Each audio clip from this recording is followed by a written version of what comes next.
Bueno, muy buenas noches para todos. Bienvenidos a una nueva sesión de este ciclo de conferencias hacia una nueva realidad, organizado por la Asociación Colombiana de Hospitales y Clínicas y ABO. Hoy le damos la bienvenida al doctor William Uribe, quien será nuestro conferencista, y a la señora Pilar Gallego, quien está hoy de parte de ABO y quien hará la presentación de nuestro conferencista. Esperamos que esta sesión sea de mucha utilidad para todos ustedes y nos queden grandes herramientas para todos los desafíos que nos impone esta nueva realidad. Bienvenido. Buenas Pilar. noches a todos. De parte de AOT, pues muchísimas gracias por el espacio y por su asistencia. Hoy tenemos pues como conferencista de este webinar de telemedicina con pacientes de dispositivos cardíacos implantables al doctor William Uribe. El doctor es director de el programa de educación del CES y es electrofisiólogo de una alta trayectoria en el país. Muchísimas gracias, doctor, por esta conferencia. La idea pues es que ustedes tengan un panorama completo de esta tecnología de monitoreo remoto para dispositivos cardíacos implantables, la evidencia clínica y a pesar pues de que esto no es un programa nuevo, pues en el país sí lo vemos como una necesidad, sobre todo con esta nueva realidad, que el doctor pues nos va a mostrar cuáles son las opciones que existen en el país. Muchísimas gracias, doctor. Buenas noches. Muchas gracias, Pilar. Muy buenas noches a todos. Bienvenidos entonces a esta charla de hoy que consiste en el telemonitoreo de los dispositivos cardíacos implantables en la nueva realidad.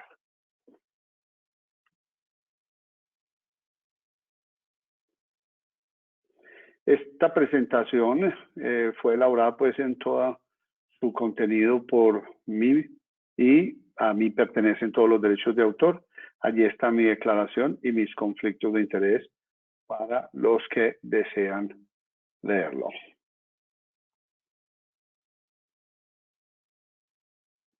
Muy bien, la telemedicina ha sido un desafío para Latinoamérica y vemos como desde el 2005 existe una gran publicación que la titula de esa manera. En Latinoamérica, considerado como países en vía de desarrollo, pues en el 2005 ya se hablaba de telemedicina.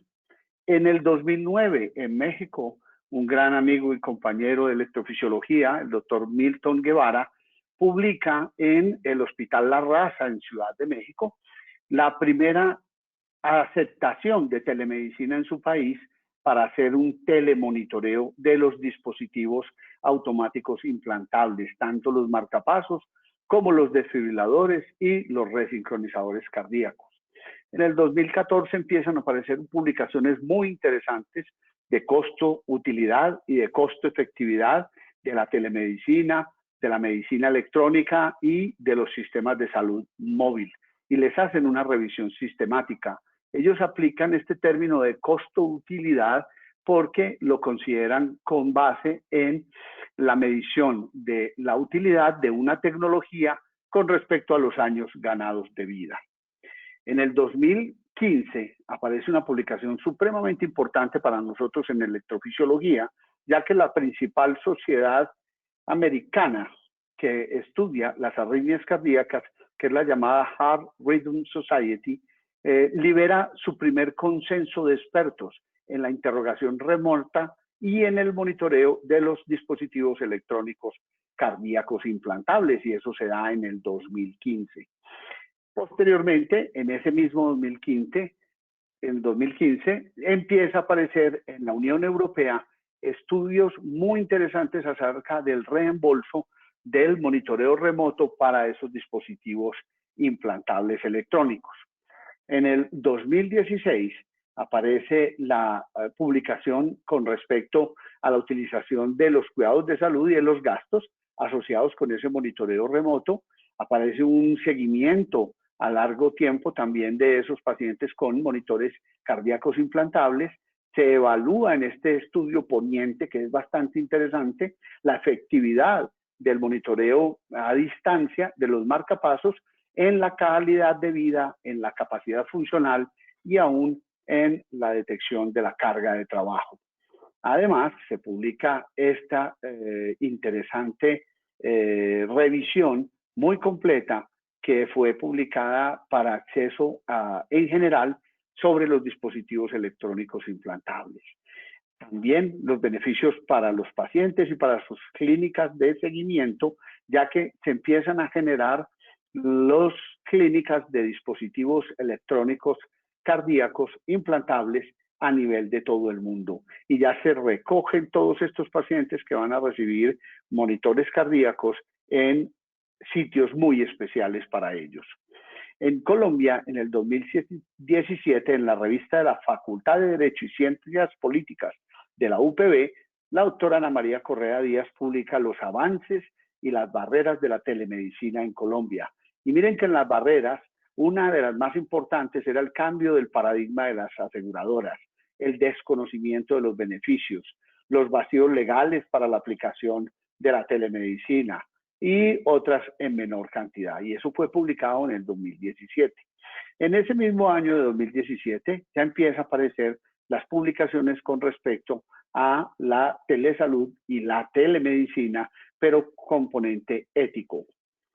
En el 2018 ya el Estado empieza a involucrarse y se publica en esta revista panameña de salud pública la telesalud como una estrategia de respuesta al Estado.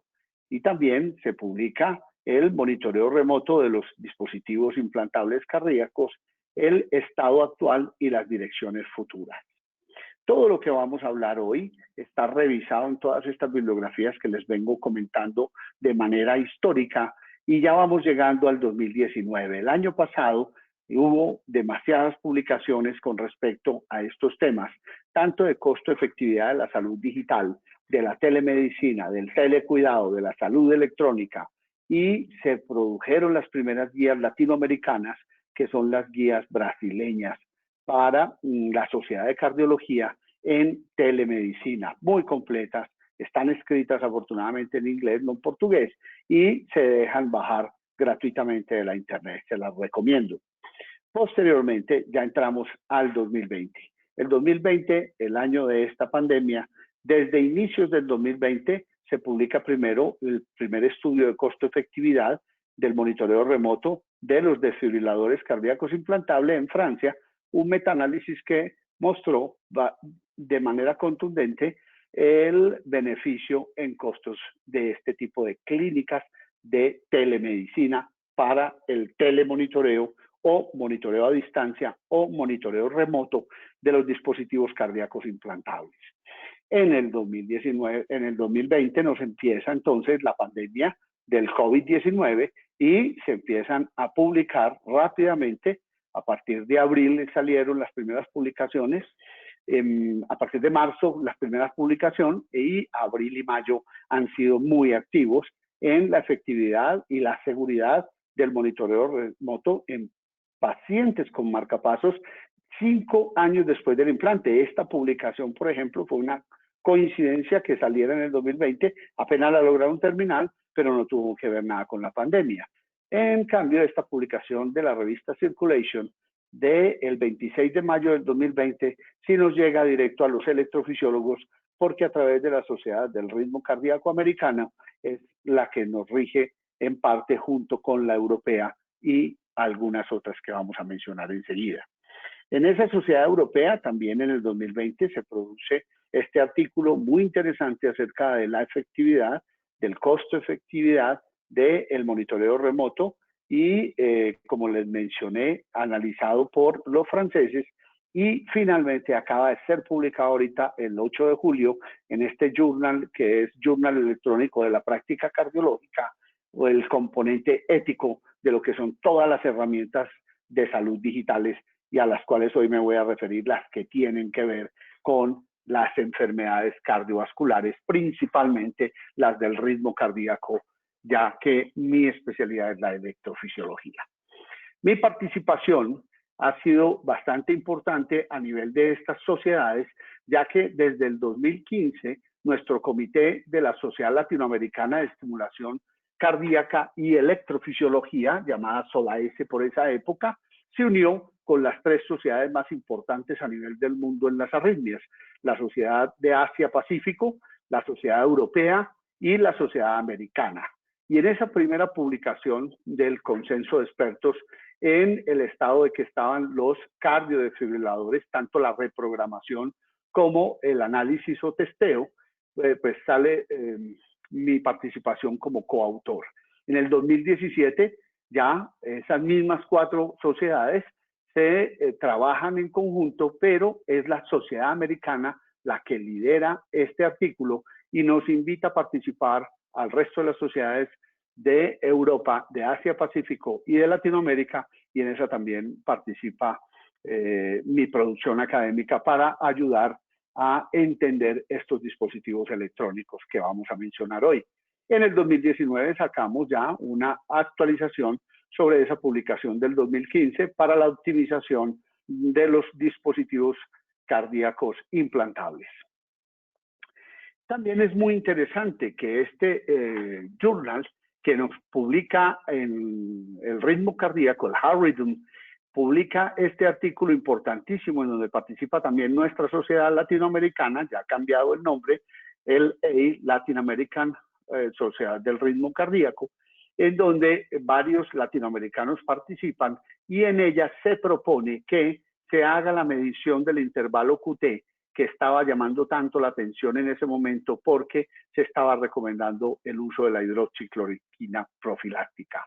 De esa manera, nuestra sociedad se reunió de forma urgente y en el mismo mes de abril fue aceptado nuestro artículo para publicarse en el Journal de Electrofisiología Cardíaca Intervencionista, en el cual consideramos todos los aspectos con respecto a la medición del intervalo QT y facilitamos el seguimiento de estos pacientes, ya que en ese momento sí se estaba administrando esa medicación. Y hacíamos énfasis en que, por favor, esa medicación no fuera administrada por fuera de los hospitales, ya que se necesitaba hacer un monitoreo estricto del QT corregido. Y precisamente es en este artículo en donde el monitoreo remoto de telemedicina remota nos permite a nosotros también ayudar a los médicos que no tenían forma de interpretar o medir de manera adecuada este intervalo que tiene ciertas complicaciones. La telemedicina pues se ha vuelto una oportunidad de mercado. Estados Unidos y Canadá tiene una utilización del 28%, Europa del 30%, Asia Pacífico del 30% y Latinoamérica solo tiene un 7%. Y esas son estadísticas del 2013. A hoy ha aumentado muy poco, pero ha llegado a ser utilizada hasta en un 40 y 50% en los países más avanzados. ¿Qué sucedió en Colombia? En Colombia, la ley 1419 del 2010 estableció los lineamientos para el desarrollo de la telesalud y en ese momento propuso que la desarrollaba bajo los principios de eficiencia, de universalidad, solidaridad, integralidad, unidad y calidad, para hacer un balance entre beneficios, riesgos y costos con el propósito de lograr la adhesión y satisfacción de dichos usuarios. La resolución 2564 de 2019 ya establece las disposiciones para la telesalud y parámetros para la práctica de la telemedicina en el país y el 22 de marzo del 2020, debido a esta pandemia, el gobierno propone que como se requiere aislamiento preventivo en casa, se realiza modalidad de telemedicina con base a resolución 3100 de 2019 para minimizar al máximo la exposición de los pacientes y sus familiares y así cumplir con el aislamiento obligatorio en sus hogares. Con eso entonces se le da amplio paso a la telemedicina en Colombia y a la telesalud y se regula por el Ministerio de Salud. A nosotros como prestadores de servicios de salud nos corresponde entonces afiliarnos al REPS, dar nuestra información, aquí sale mi código de habilitación como sede prestador, lo cual empecé a hacer inmediatamente sucedió el aislamiento obligatorio. ¿Por qué? Porque el objetivo era poder montar toda una plataforma para hacer telemedicina. Pero resulta que cuando uno empieza con la telemedicina, se encuentra que en realidad son muchos nombres involucrados. Hay nombres como la telesalud interactiva o no interactiva, la teleexperticia, el telemonitoreo, la teleeducación en salud, la teleorientación en salud y el teleapoyo. Entonces vamos a ver los más importantes de ellos, sobre todo los que tienen que ver con el tema que traemos hoy. La telesalud es el conjunto de actividades relacionadas con la salud, servicios y métodos, los cuales se llevan a cabo a distancia, con la ayuda de las tecnologías de la información y con la ayuda de las telecomunicaciones. Incluye la telemedicina y la teleeducación. La telemedicina es la provisión de los servicios de salud a distancia en los componentes de promoción, de prevención, de diagnóstico, de tratamiento y de rehabilitación. Todo esto llevado a cabo por profesionales de la salud a través de tecnologías de la información y la comunicación que les permite intercambiar datos con el propósito de facilitar el acceso y la oportunidad en la prestación de servicios a la población que presenta limitaciones de oferta. Oferta de acceso a los servicios, usualmente, o de ambas cosas, pero debido también en parte a su área geográfica. La teleeducación en salud es la utilización de las tecnologías de la información y la telecomunicación para la práctica educativa de la salud a distancia, y esto lo están usando actualmente de manera muy adecuada las universidades. Las 4 categorías básicas en la telemedicina son la telemedicina interactiva, la no interactiva, la teleexperticia y el telemonitoreo. En la interactiva tiene que haber una videollamada en tiempo real y se hace entre médico y usuario para la prestación de un servicio. En la no interactiva se hace mediante una comunicación asincrónica para la provisión de un servicio que no requiere una respuesta inmediata. Entonces, en esta lo puede llamar a uno un médico, pero no estar con el paciente. En la interactiva, uno mismo como médico está al frente del paciente. En la teleexperticia es la relación a distancia con método de comunicación sincrónico o asincrónico para la provisión de servicios de salud en cualquiera de sus componentes, como soporte a decisiones clínicas y juntas médicas, además obviamente de acceder a las imágenes diagnósticas, consultas generales o de especialistas, y utiliza las tecnologías de información y comunicación que se puede hacer de las siguientes maneras. Entre 2 profesionales de la salud, uno de los cuales atiende presencialmente al usuario y otro atiende a distancia, entre el personal de salud no profesional, técnico, tecnólogo, auxiliar, paramédicos, etcétera, y este es el que atiende al usuario presencialmente, y un profesional de la salud médico atiende a distancia, y este último obviamente será el responsable del tratamiento y de las recomendaciones que reciba el paciente. En la teleexperticia, los profesionales de la salud pueden en una junta médica realizar una interconsulta o una asesoría para responderle a un médico solicitante, teniendo en cuenta las condiciones obviamente clínico-patológicas del paciente.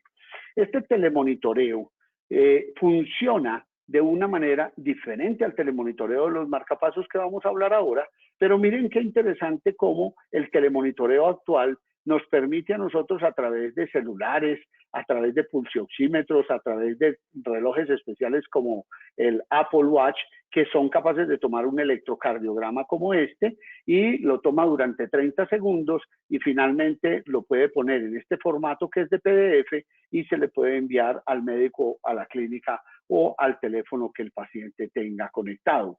Es bastante útil hacer este telemonitoreo en la realidad actual que estamos viviendo porque al menos los signos vitales, incluida la presión arterial con dispositivos estos electrónicos de toma de presión arterial en el brazo, más este hallazgo nuevo de que puede uno tomar hasta el electrocardiograma en aquellos pacientes que tengan la tecnología.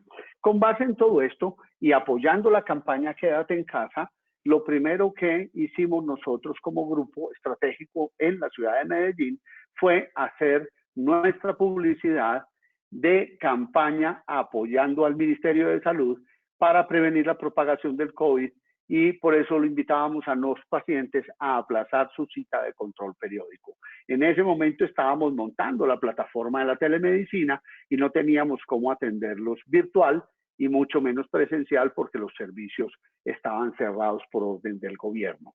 Fue así como a partir de las redes sociales empezamos a manejar de manera profesional la teleconsulta diciéndole a los pacientes que si necesita una cita de control o de revisión, podía pedir su teleconsulta a través de la página web o a través del teléfono. Y resulta que iniciamos con citas de control o revisión porque así se estipuló inicialmente con las aseguradoras que hablamos que no debería ser una cita de primera vez. Pero finalmente la cuarentena obligatoria se prolongó tanto que hemos tenido que hacer citas por primera vez, solicitar los exámenes y citarlos a revisión ya presencial cuando liberaron la cuarentena obligatoria. También en nuestras páginas web hicimos lo mismo, hicimos una publicidad específica para que si el paciente pedía la cita o intentaba llamar o pedía la cita por cualquier medio, él llegara a esta ventanita en donde se le ofrece teleconsulta. Y se hacía énfasis en tratar de que los pacientes permanecieran en su casa y que solo los que de verdad y de manera urgente, emergente, requirieran una visita presencial, pues pudiéramos verlos en un hospital. Pues fue así como nos llega entonces la idea de hacer esta teleconsulta, esta consulta virtual, y teníamos que incorporar nuestra historia clínica para no perder todos los pacientes que están en nuestras bases de datos y hacer con esos pacientes una interfase con la plataforma virtual.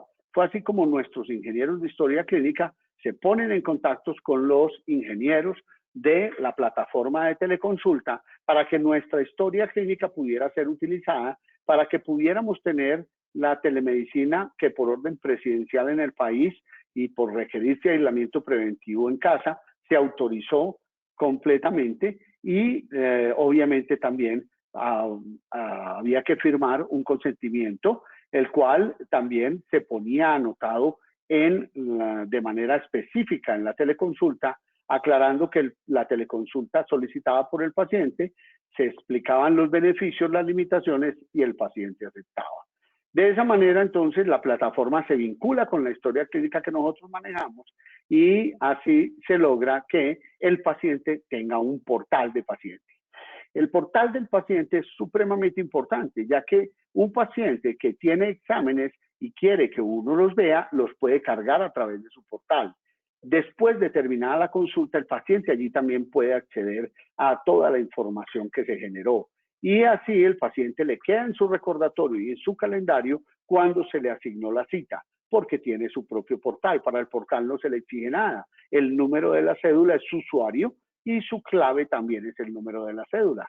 De esa manera, entonces, el paciente inicia su sesión, accede a su portal y cuando ya accede a su portal se le dice qué quiere hacer. Quiere ir a una cita y esa es la cita que le llegó a él por correo electrónico que tenía tal día y a tal hora. Una vez él empieza a ingresar a la cita, rápidamente le aparece un clic en donde tiene que firmar con el mismo mouse del computador el consentimiento informado y así con el mouse se ve la firma del paciente y ya lo permite entrarse a través de su navegador a la teleconsulta o consulta virtual en la cual él se va a ver en la cámara de su computador y inmediatamente ve al médico. Esto en realidad es, el médico está esperando al paciente como si fuera en el consultorio y cuando el paciente entra al consultorio, inmediatamente aparece en un lado de nuestra pantalla una ventanita en donde podemos observar claramente al paciente. Después de terminar la consulta, el paciente puede descargar las órdenes de los procedimientos solicitados, las órdenes de los medicamentos si van firmadas, el análisis y el tratamiento a seguir, puede revisar todas las citas que ha tenido y además tiene la historia clínica completa en su portal de paciente. Aquí ustedes ven este menú de mano izquierda en donde todo lo que se hizo durante la consulta queda para el paciente que pueda verlo clic por clic. Lo mismo acá, los medicamentos, las visitas pasadas, todo lo puede consultar el paciente. Y les quiero mostrar esta historia clínica especial de teleconsulta en la cual a esta paciente se le implantó un marcapasos, es de la vida real, es una paciente mía, hace exactamente 8 días se le implantó el marcapaso, al día siguiente por teleconsulta pudimos observar cómo amanecía la herida, estaba obviamente todavía con instrucciones de dejarla cubierta, se quitó solo el apósito, pero se nota claramente que la herida allí está sana y está debajo del microporo y alrededor tenemos la zona leve de inflamación con unas pequeñas equimosis. A los 3 días ya la cicatrización se ve en muy buena fase, no se ve eritema por ningún lado, esto es todo el acto quirúrgico y no hay un hematoma importante que amenace el dispositivo. Y finalmente, a los 8 días, esta es la más reciente, ya se ve cómo el proceso de cicatrización va en orden, queda una pequeña equimosis y un ligero hematoma alrededor que se va resolviendo y de esta manera, incluso por videos, el paciente puede mostrar cómo está moviendo sus brazos, los ejercicios se los podemos enseñar de manera didáctica y esa es la forma pues como le estamos dando uso de manera práctica, tanto utilizando los aparatos electrónicos como utilizando la forma del video y de la cámara para observar la evolución del día a día del paciente. Pues bien, eso era para contarles básicamente la experiencia que tenemos nosotros en Medellín con este tipo de plataformas. Yo sé que la teleconsulta en el país se está haciendo por WhatsApp, se está haciendo por Zoom, se está haciendo por cuánta plataforma hay, pero en realidad la forma que debe hacerse bajo la ley colombiana es con una plataforma virtual de telemedicina diseñada específicamente para eso, ligada a la historia clínica y que cumpla con todos esos parámetros que les acabo de mostrar. Con respecto a la telereprogramación, telemonitoreo también podría llamarse, salen 2 términos nuevos también al mercado por los americanos, la salud electrónica o la salud móvil, la e-health o la mobile health. La salud móvil porque los dispositivos móviles como los celulares van a tener una gran participación como lo vamos a ver. Resulta que esta telemonitoreo o monitoreo remoto de los dispositivos de estimulación cardíaca como los marcapasos desde 1975 han sido publicados y eran las comunicaciones transtelefónicas del paciente que se ponía el aparato de teléfono, el antiguo, le ponía el auricular y enviaba la información allí a un computador. Ya posteriormente, en 1991, se manejan unas transmisiones diferentes e incluso en cardiodesfibriladores y esto les quiero contar, lleva muchos años en el mercado. En nuestro país nunca ha sido posible que funcione el monitoreo transtelefónico, por lo tanto nosotros nunca hemos tenido acceso a esa tecnología. Pero la Sociedad Americana del Corazón nos publica esta gran revisión de recomendaciones para poder hacer todo lo concerniente con la electrofisiología durante esta pandemia del coronavirus y nos indica muy específicamente cómo debemos hacer la reprogramación o la interrogación de manera presencial en unos casos y de manera virtual en otros casos. La presencial la vamos a limitar a los pacientes urgentes o que sean dependientes de tiempo, con el fin de minimizar la exposición del staff y de los representantes de la industria a pacientes con COVID-19 y con el fin de minimizar la exposición de los pacientes al exterior de su casa. Los programadores, los cables y la pala de telemetría desinfectados entre cada paciente es un mandatorio y así lo hacemos en la actualidad. ¿Cuándo lo vamos a citar a ese paciente para tenerlo que ver presencial? Cuando se presente una normalidad clínica del dispositivo de estimulación eléctrica implantable. Y esta es la sigla en inglés, que se haya algo detectado en un monitoreo remoto, en una telemetría o en un monitoreo ambulatorio. Cuando el paciente ha tenido choques eléctricos de su cardiodesfibrilador o ha tenido un presíncope o un síncope asignado a un evento arrítmico para poder realizar cambios en la reprogramación. Cuando la evaluación de síntomas sospechosos de arritmia o de funcionamiento anormal del dispositivo se hace en pacientes que no están bajo monitoreo remoto. Cuando se identificó la necesidad para reprogramar el dispositivo por algún otro médico en algún otro hospital que no pertenece al grupo de la clínica del dispositivo de ese paciente. Para pacientes que requieren una resonancia magnética, bien sea urgente o emergente, y pacientes en urgencias donde no se cuente con el monitoreo remoto disponible. ¿A quién se le puede hacer una reprogramación o una interrogación remota, que son las recomendaciones actuales y son recomendación clase 1 para el uso rutinario del monitoreo remoto? A pesar de su eficacia, el monitoreo remoto ha sido subutilizado de manera significativa debido a una gran variedad de problemas del paciente, el sistema de salud y los sistemas de monitoreo. En esta pandemia, el monitoreo remoto deberá ser utilizado en la mayoría de los casos con el fin de reducir la necesidad de visitas clínicas no urgentes. Se debe reconsiderar ingresar al programa de monitoreo remoto a todos los pacientes susceptibles. Este estudio, llevado a cabo por los europeos y la Sociedad Europea del Ritmo Cardíaco, revela que los médicos aprecian el valor clínico del monitoreo remoto de los dispositivos cardíacos electrónicos como una tecnología útil que ha llevado beneficios significativos para los pacientes con una reducción del número de visitas al consultorio.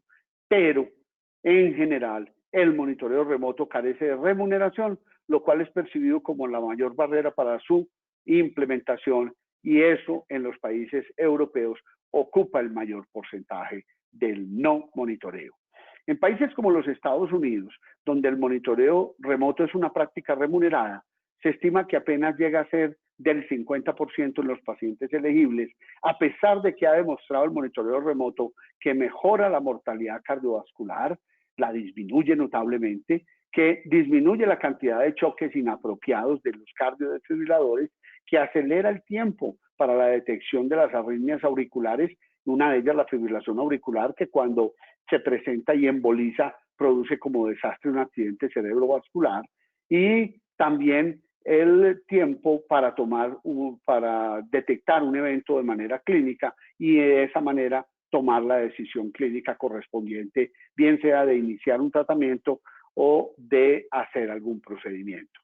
La evolución de este monitoreo remoto ha sido larga. Se las voy a resumir en este flujo de trabajo. Al paciente se le implanta un dispositivo, ese dispositivo se conecta a un dispositivo específico que ya lo vamos a mirar, y ese dispositivo específico envía la información a un servidor que lo maneja la compañía específica que produjo el dispositivo. Eso se le transmite a una enfermera que usualmente es de nuestros servicios de electrofisiología y que ha sido entrenada por nosotros para entender ese tipo de informes y entender obviamente los trazos eléctricos. Son enfermeras que nos acompañan usualmente en nuestro día a día en los trabajos de reprogramación presencial. Y mediante un sistema de semáforos, entonces se clasifica: verde no lo tiene que ver el médico, amarillo puede que se le deba consultar al médico o no, eso lo decide la enfermera, y rojo obviamente es una alerta para que el electrofisiólogo dé su opinión y diga si hay que llamar al paciente para control presencial o si se puede manejar a distancia. En el país tenemos los sistemas de monitoreo a distancia de todas las compañías que más importante a nivel mundial producen los dispositivos de estimulación eléctrica cardíaca. Son 4 compañías. Tenemos la fortuna como país latinoamericano de contar con las 4 tecnologías de punta más importantes de estas compañías.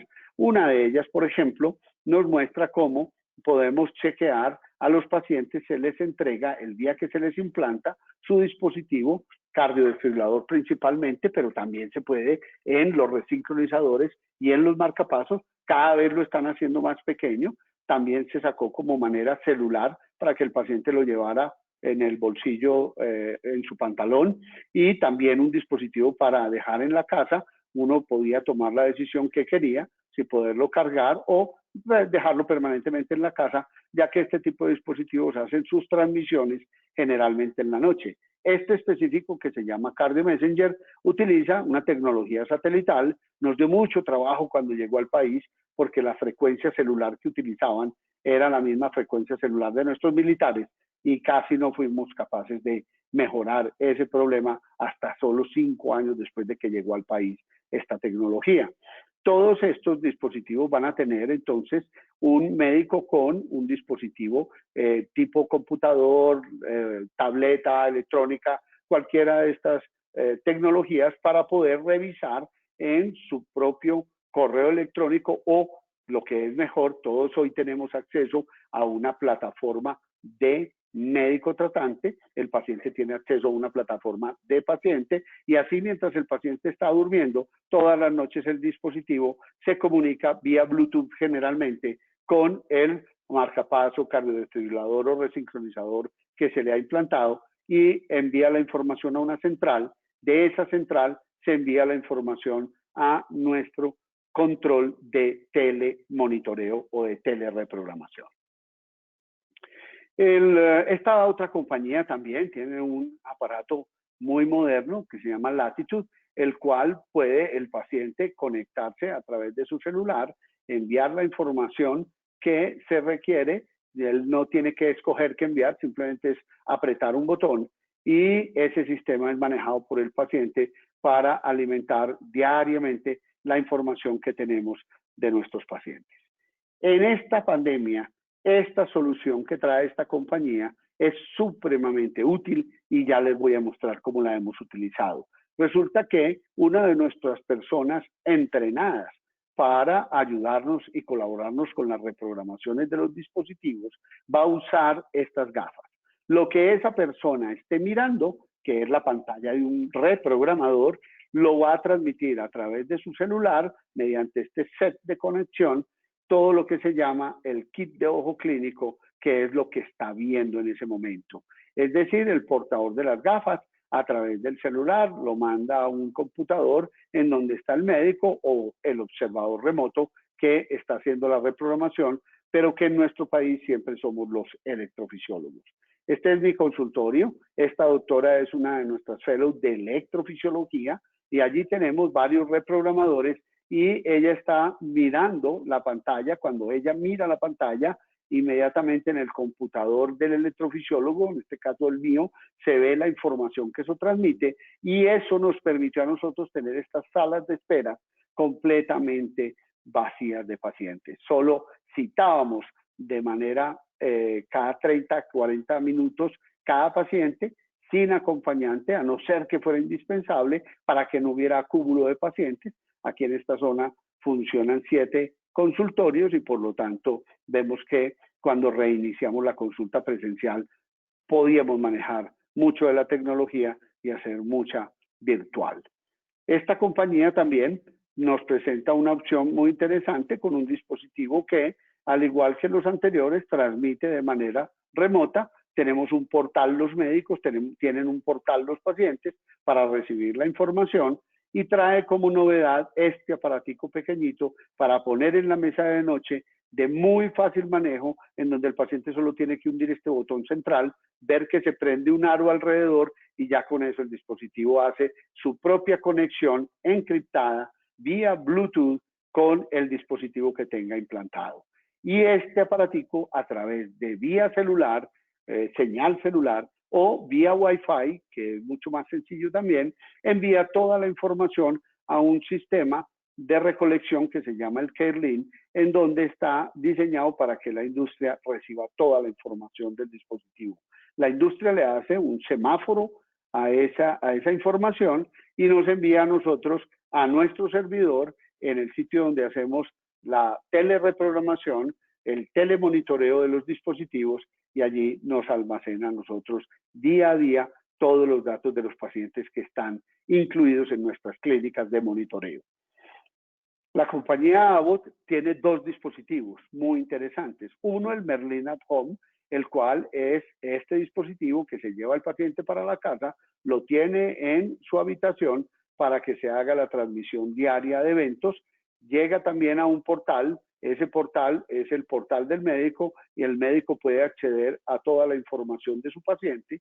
Y tenemos otra posibilidad que es el Merlin On Demand. El Merlin On Demand lo quiero analizar porque lo estamos utilizando en esta pandemia.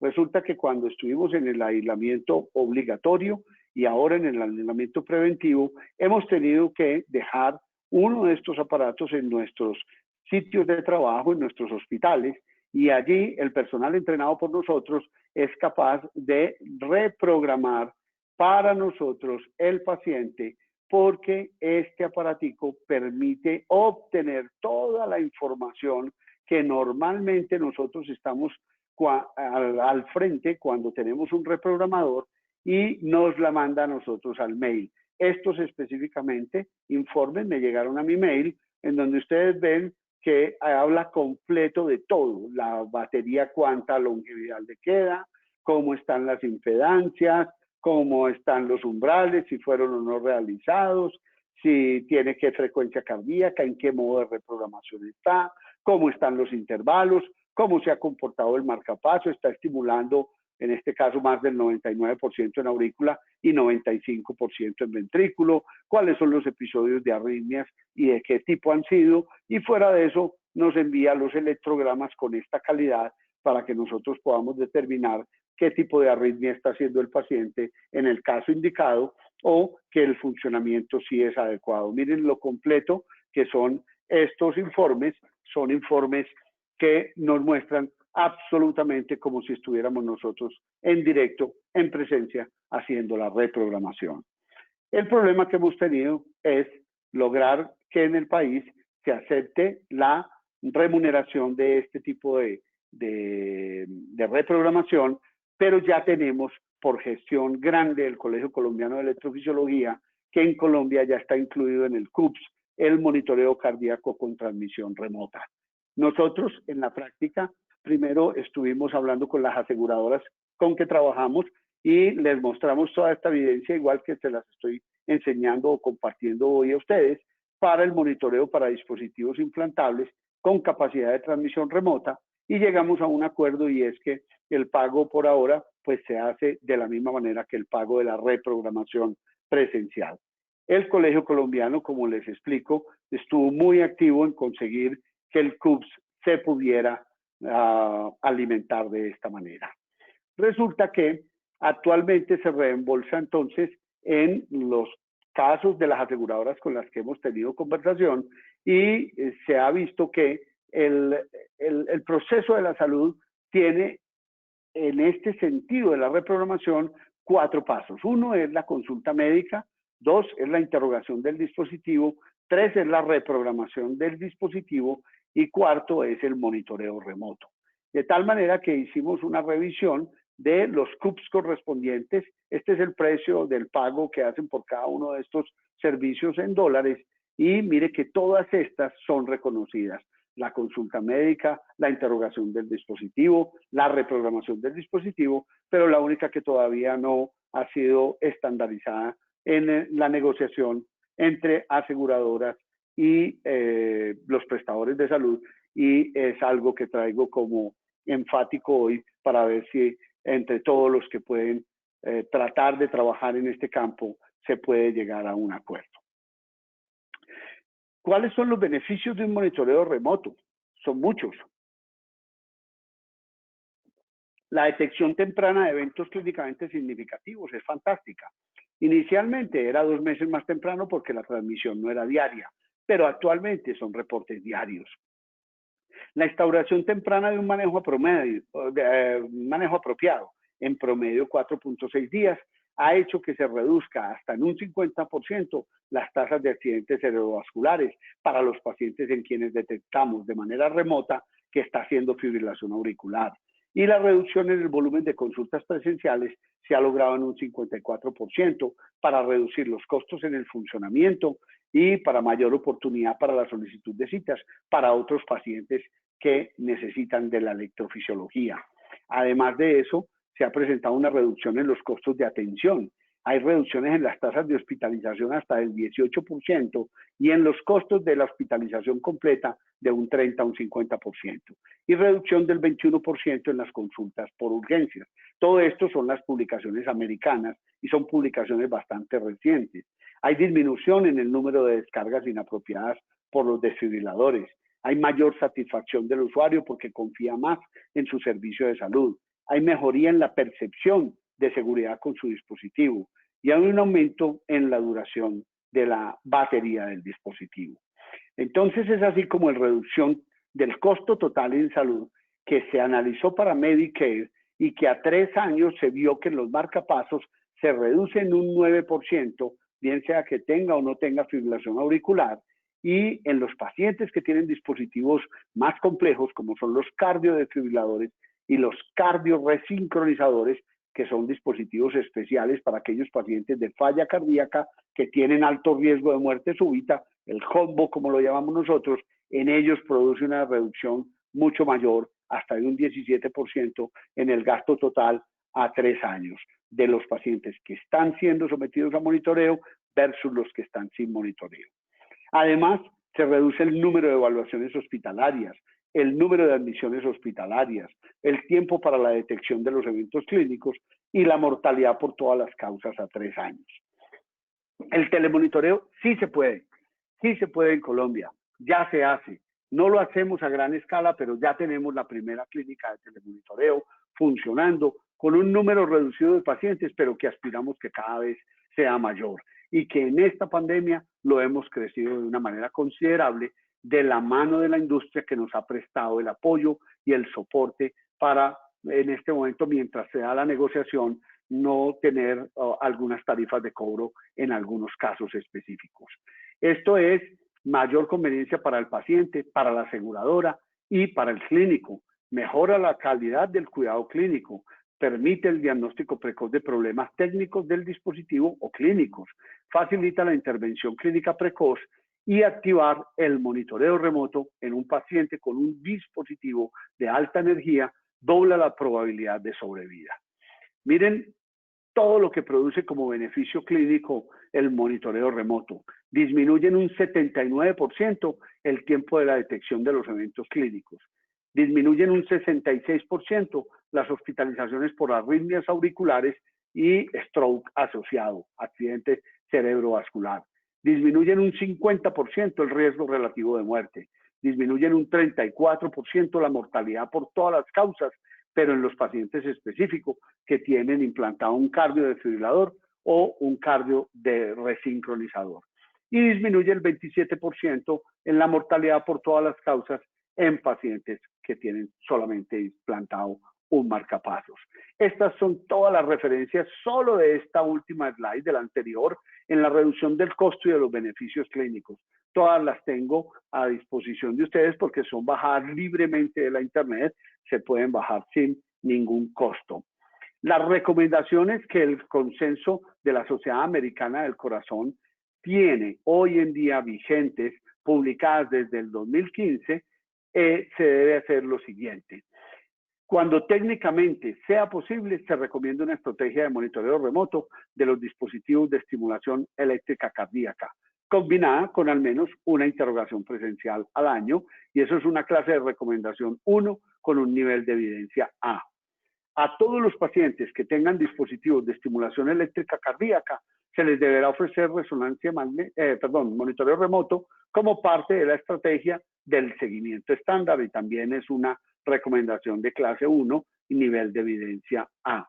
Recuerden que hoy en día no se habla de marcapasos, sino de dispositivos de estimulación eléctrica cardíaca, ya que esto incluye a los marcapasos, que todos conocemos, tanto los uni como los bicamerales, a los cardiodesfibriladores, a los resincronizadores y finalmente a la mezcla de estos dos últimos que se llaman cardioresincronizadores. El resincronizador es un dispositivo específicamente para los pacientes con falla cardíaca, el cardioresincronizador para los de falla cardíaca que tienen alto riesgo de muerte súbita, el cardiodesfibrilador para los pacientes de prevención primaria o secundaria de muerte súbita y los marcapasos para los pacientes que tienen bradiarritmias sintomáticas. Todos los pacientes que tengan un monitor de eventos implantable deberán ser inscritos en un programa de monitoreo remoto y esa también es 1 con nivel de evidencia E. ¿Por qué dispositivos implantables? ¿Por qué monitores implantables? Y yo quiero hacer énfasis aquí en la fibrilación auricular y en los accidentes cerebrovasculares. Todos los ACV que usted vea, el 92% son isquémicos y solo un 8% son hemorrágicos. De este 92%, hay un 50% que son de los neurólogos y que encuentran ellos en el estudio del 25% proviene de placas ateroscleróticas de los grandes vasos y el 25% de enfermedad de arterias pequeñas, que es el ACV lacunar. Solo un 5% son cosas inusuales, pero miren este porcentaje tan importante que el 25% se queda sin causa conocida después del estudio básico preliminar. Un 20% de esos pacientes que hacen accidente cerebrovascular de origen isquémico, de tipo isquémico, son de fuente cardioembólica, por lo tanto de fibrilación auricular. De esa manera, en el ACV criptogénico, en el que 25% en que no se encontró la causa, después de hacer el estudio convencional del estudio de los vasos del cuello, de los grandes vasos, la ecocardiografía y el Holter de 24 horas, se recomienda implantar un monitor de estos subcutáneo para poder conseguir el aumento en el diagnóstico de la fibrilación auricular como causa de ACACV. Miren qué sucede con la sensibilidad diagnóstica de lo que tenemos para detectar fibrilación auricular. El electrocardiograma, como es una sola vez y en ese momento tiene que tener fibrilación, solo tiene una sensibilidad del 30 al 40%. El Holter de hasta 48 horas, una sensibilidad del 44 al 60%. Los monitores de eventos externos que ya desafortunadamente junto con los monitores cardíacos de telemetría móvil en el país son más escasos, una sensibilidad del 39 al 68%. Y si se implanta un monitor de eventos, la sensibilidad que era del 45 al 80%, con un software nuevo que traen estos dispositivos se aumenta hasta el 96% y prácticamente iguala a la sensibilidad que tienen el tener implantado un marcapaso, un cardiodesfibrilador o un resincronizador. De esta manera, pues, quiero recordarles que ya en el país lo tenemos aprobado desde hace muchos años, el implante de estos monitores de evento. Aquí están las 4 marcas más importantes de la producción de esta tecnología. Miren el tamaño de los dispositivos actuales, las herramientas para implantarlos son bastante específicas, útiles y sencillas.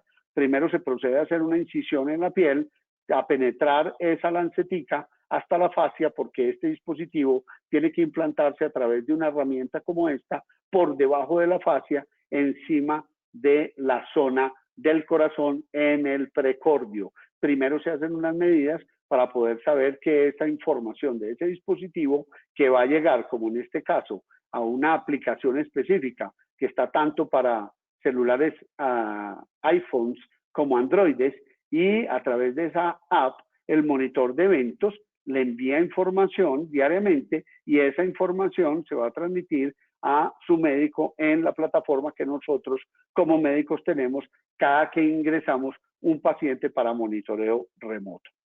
Es lo que tenía para compartir con ustedes hoy. Espero que les haya gustado y podemos dar paso a una sesión de preguntas y respuestas si tienen unos minutos más. Claro que sí, doctor Mejía. Doctor Uribe, qué pena. Ya tenemos algunas preguntas y quienes deseen participar con sus preguntas lo pueden saber a través del chat. Una pregunta que nos hace Hugo Enrique Delgado es ¿cómo se pueden gestionar las autorizaciones de la consulta, entendiendo que forma parte del proceso de acceso?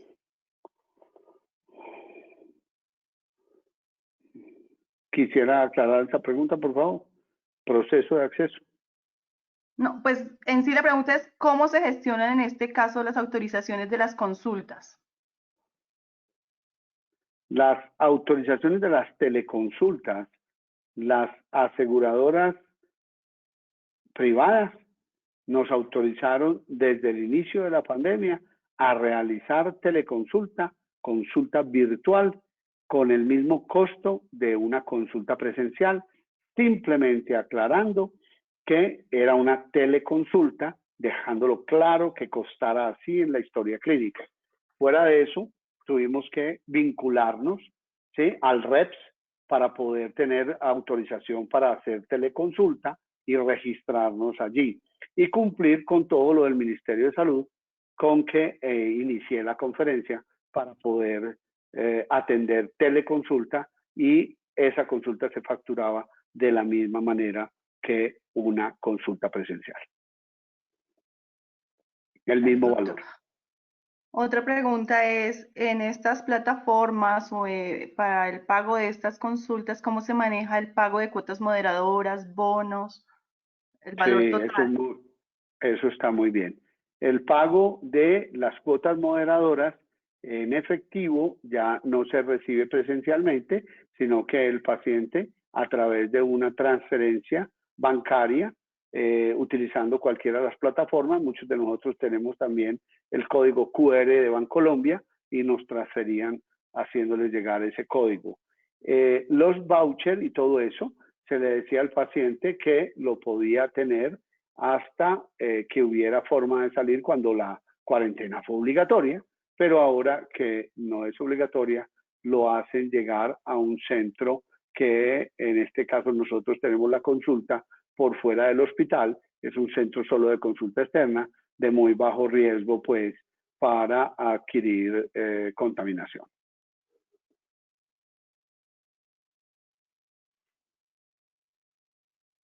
Otra pregunta, doctor, es, entendiendo que la autorización de servicios se sube por la plataforma y demás documentos, ¿qué experiencia han tenido con los pacientes? ¿Esto genera una dificultad? ¿Se convierte en una barrera? Completamente de acuerdo. Es una educación permanente con el paciente, entonces nosotros diseñamos esto que se llama los paso a paso para el paciente, el cual se le hace llegar a su correo electrónico de una manera didáctica y sencilla.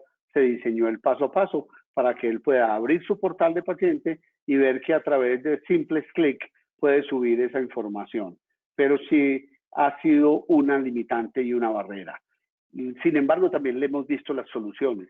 En los casos de las personas mayores que no manejan fácilmente la tecnología, en los casos de las personas más campesinas y mayores que no conocen las tecnologías, siempre hemos encontrado muy buena recepción por parte de sus familiares para que ellos mismos se encarguen de hacer toda la conexión y ya el paciente solo se sienta en su silla enfrente del computador o del celular del hijo o de la hija o del familiar o del cuidador que colaboró con toda esta parte.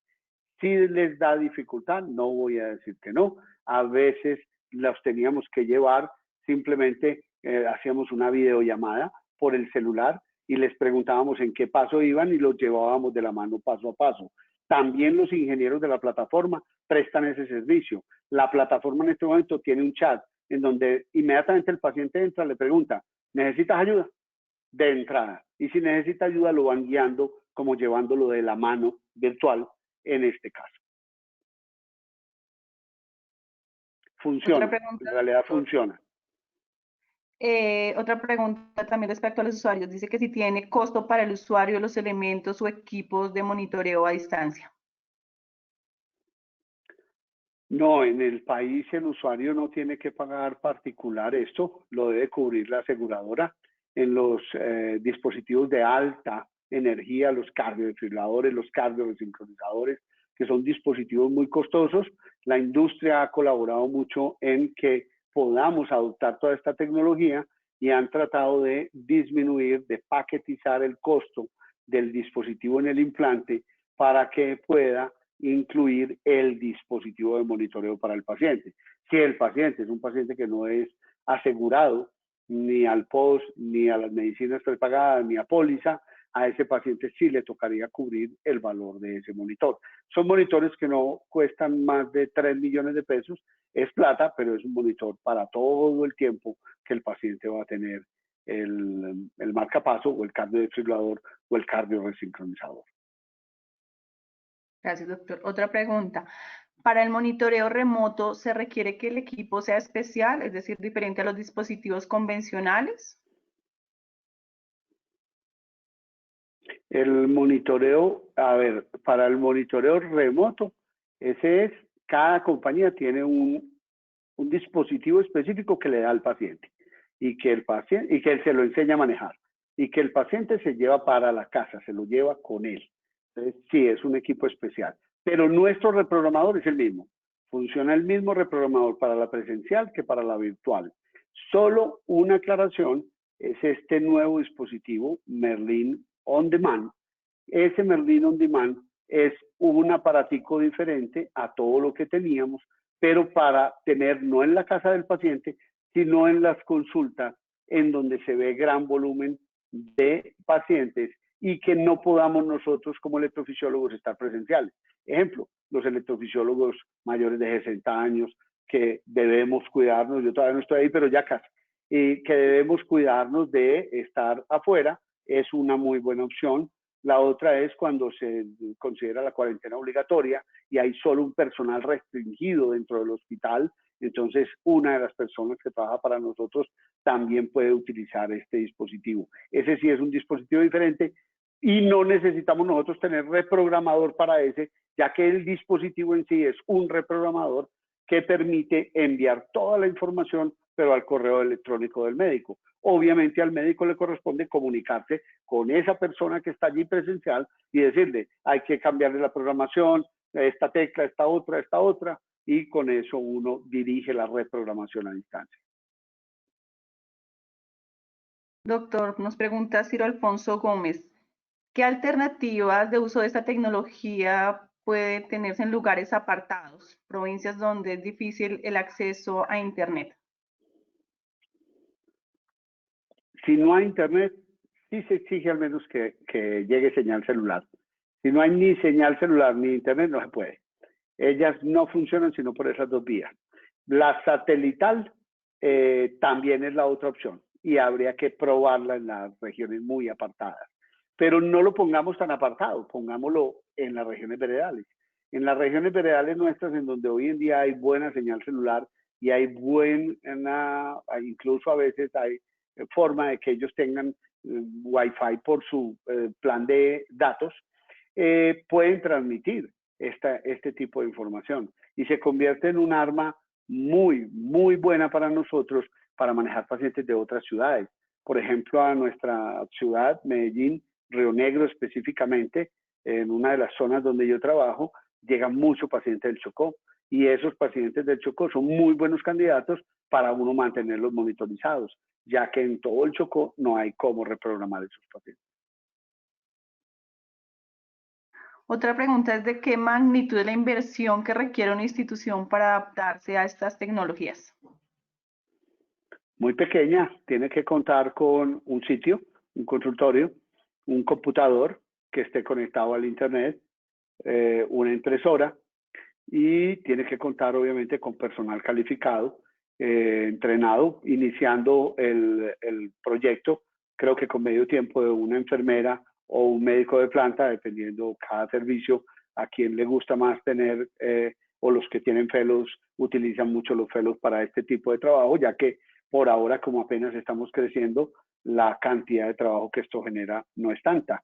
Esto se vuelve un trabajo muy importante, es cuando usted empieza a decir, yo ya tengo 100 pacientes en mi consulta de telemonitoreo y le llega información de 100 pacientes. No se diga cuando le lleguen 500.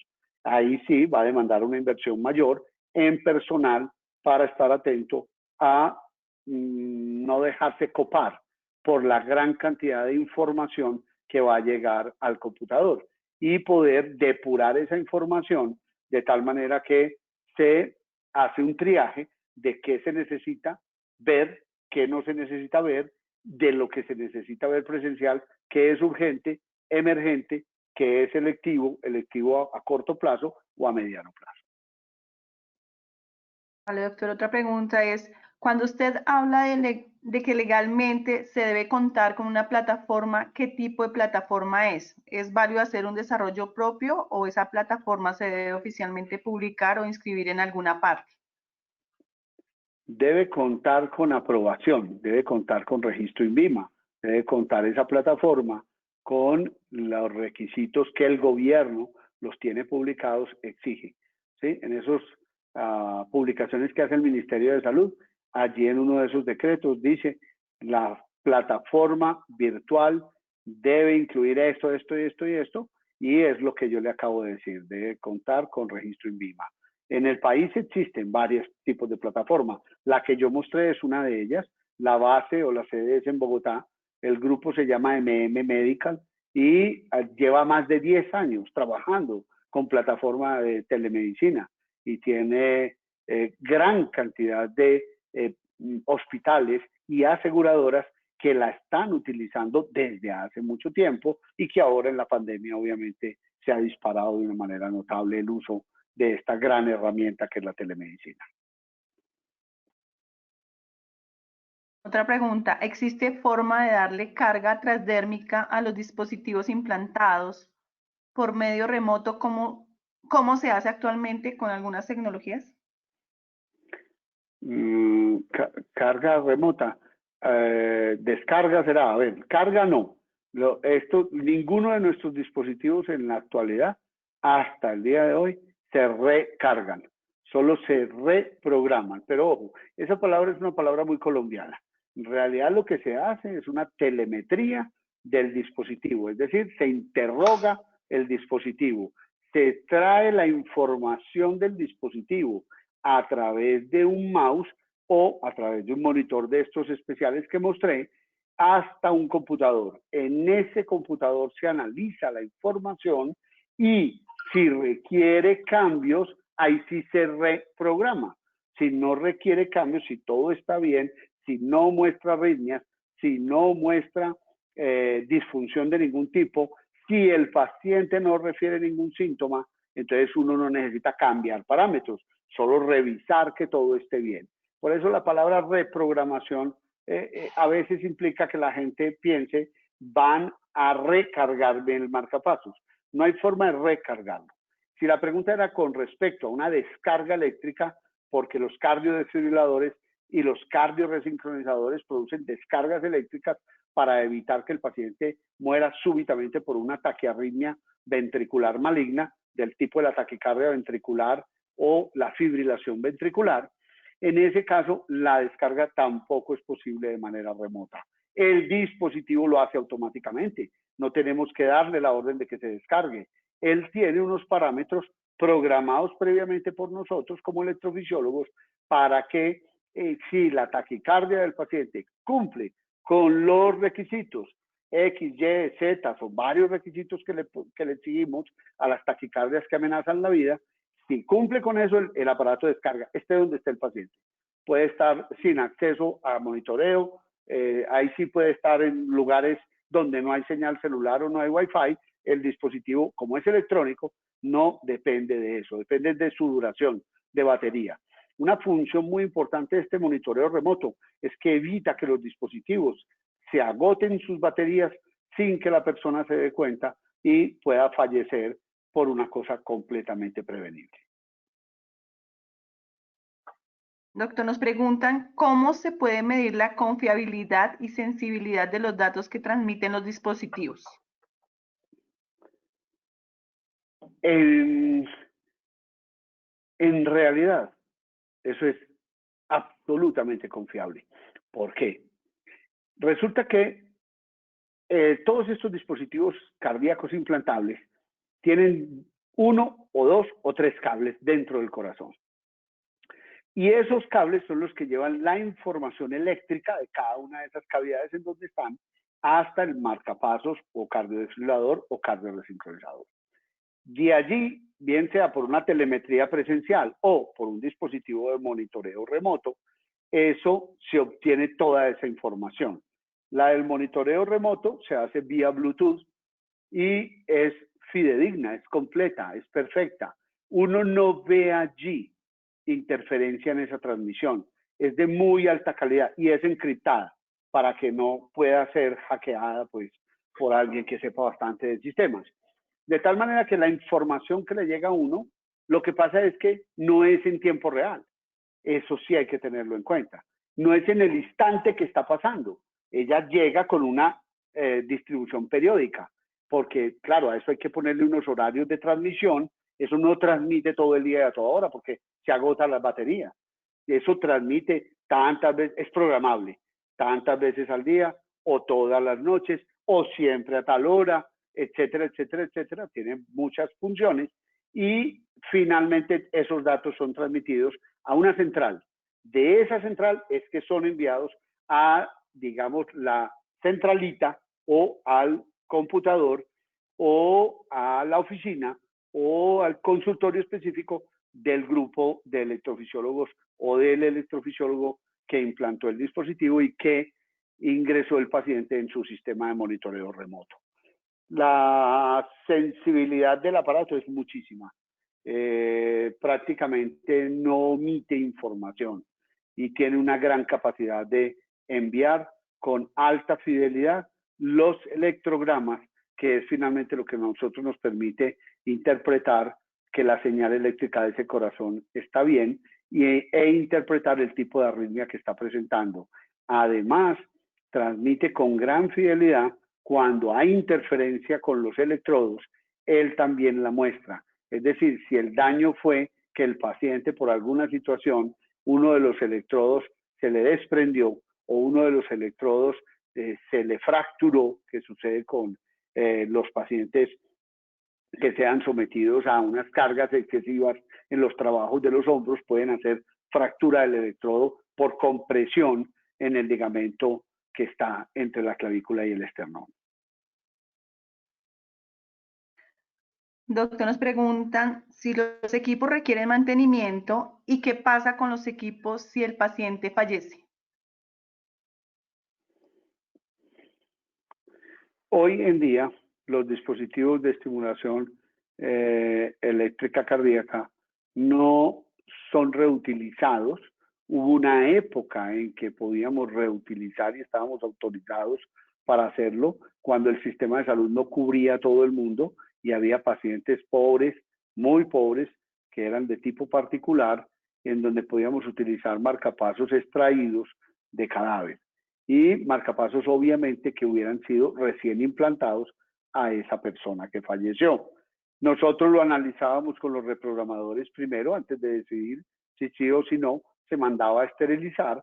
Si él cumplía con unos requisitos mínimos, lo podíamos mandar a esterilizar. El proceso de esterilización se le hacía completo y ese marcapaso se guardaba en un empaque especial también con fecha de vencimiento, y si aparecía uno de esos pacientes, pues se le ofrecía esa alternativa para que no tuviera que pagar ese costo. El paciente cubría casi siempre los servicios de la clínica y los médicos en esos casos, cuando era esa época en que podíamos hacer la caridad con ese tipo de pacientes, nosotros aportábamos nuestro trabajo sin costo.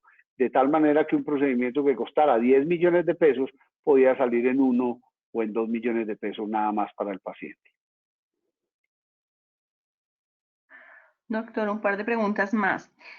Dice, ¿con qué frecuencia se verifica el monitoreo remoto? ¿Se requiere de una persona que diariamente esté revisando y recibiendo esa información? Sí, así es, exactamente. Diariamente hay que ver, abrir el computador y abrir el portal. Y recuerden, cada empresa tiene un portal diferente. Hay que abrir el portal de las empresas que uno tiene vinculadas en el monitoreo remoto. Otra pregunta, ¿los transmisores se pueden reusar? Sí, claro, el dispositivo, ese, todo el tiempo que dure. Doctor, y una pregunta final es, si actualmente se encuentran desarrollando algún tipo de estudio o seguimiento para los pacientes que se seleccionaron para realizar monitoreo remoto. Exactamente. Todos los pacientes que ingresamos en el monitoreo remoto de nuestra clínica entran a una base de datos en la cual estamos llevando a cabo una estadística muy estricta de todas las variables que queremos analizar en este tipo de pacientes, porque no sé si lograron ver el que hizo la pregunta logró ver toda la conferencia, mostré mucha estadística, mostré muchos estudios, pero no hay nada colombiano.